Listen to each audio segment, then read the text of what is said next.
You wouldn't think it to look at it, but a revolution has broken out in this country. It's a revolution that Fine Gael wants to export to Ireland, and one that's attracting growing interest in America.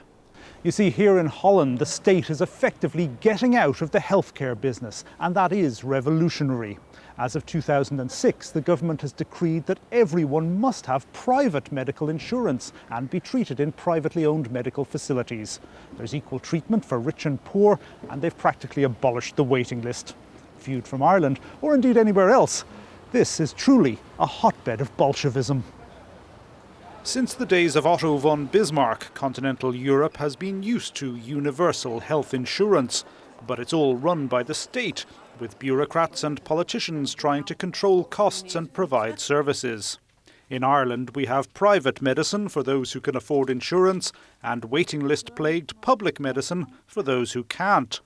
But in egalitarian Holland, they've decided that it's VHI and the Blackrock Clinic for everyone, with the state merely acting as a regulator. The key of that reform is that government says we are no longer able to control the system, the cost. Insurers, would you like to do it? And you can selectively contract with the providers, with the doctors and the hospitals. Insurers, you can negotiate about the prices, about the quality, about the services, the waiting list, and so on.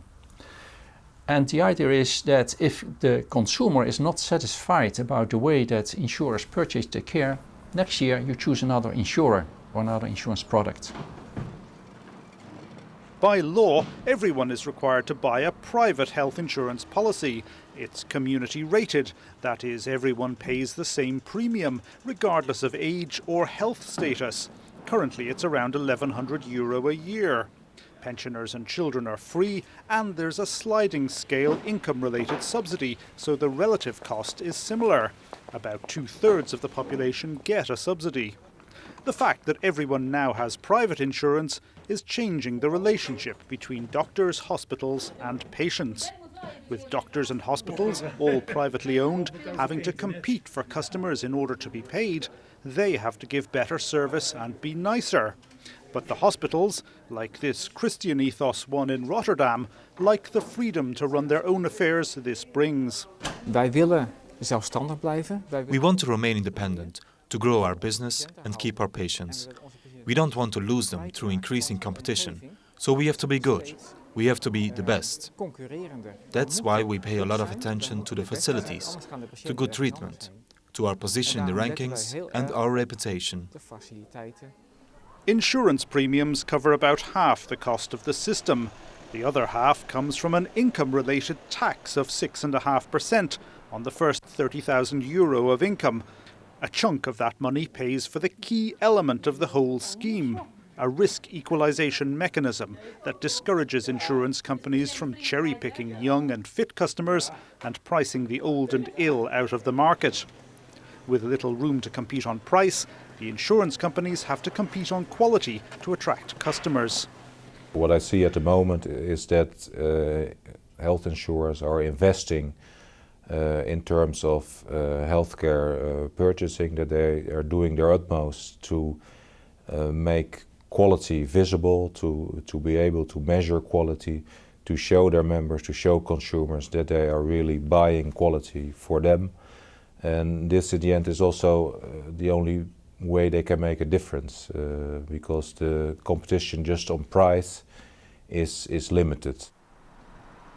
Most important of all, the customers seem to like it. The Patients Association is a well-organised lobby here and likes the fact that the system puts power in the hands of consumers. Holland's 100 hospitals are ranked by the government on 25 quality measures and the league tables published for comparison by the public. As a result, bad hospitals are losing patients and money, good hospitals are gaining.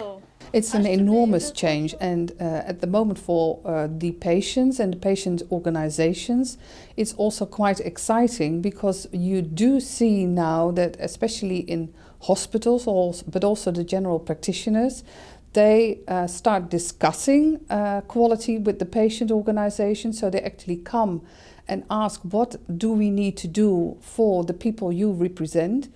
how can we make the quality better, and how can we, for example, reduce waiting times and reduce our waiting lists. What half of the insurers has done a few weeks ago, they made a list of preferred hospitals, not based on the lowest price, but based on the best quality. And they give a financial incentive to their members to go to the preferred hospitals based on quality. And that's the only way I think that insurance companies can steer patients to certain providers. And that gives them, of course, power over the other hospitals who are not preferred. And these hospitals will increase their quality. The World Health Organization says Ireland and Holland spend broadly the same amount of cash per capita on healthcare, but the Dutch seem to get better value for money. A Swedish health consumer survey puts the Irish health system in 11th place in Europe, but rates the Dutch as number 1.